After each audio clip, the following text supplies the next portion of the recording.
I want to talk for just a minute about ergonomics and how the process can work the best for you.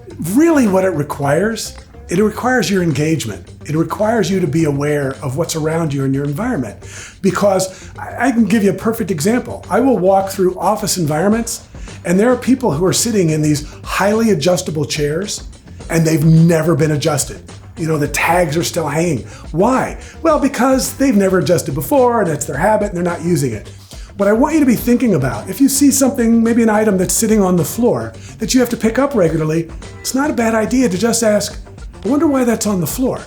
Because it might not need to be there. It's just that it's been there for so long and that's where they're used to putting it. And maybe they can put it somewhere up on a shelf or on a table where now it's in your power zone and it's much easier for you to not just even necessarily lift. Maybe you can even just slide it to carry it or whatever. What tools are available? What equipment is available? You know, it's so interesting. When we get in our cars, we take notice, right? We've got our mirrors that we adjust. We set our radio to the station we want. We really do kind of this scope of our environment. And we maybe turn on the defrost if we need to, or we adjust our seat a little bit. And that's habit, right? For ergonomics to really work well, it requires you to be aware.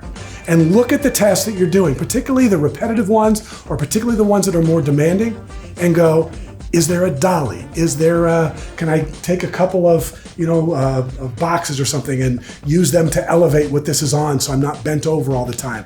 Is there a tool that's designed to help me? Is there somebody else that's available when I'm doing this that would make this way easier if I just said, hey, can you give me a hand for a second? All of those things are currently in your environment to some degree. Notice what they are, take advantage of it, and it just takes ergonomics in your workplace to the next level.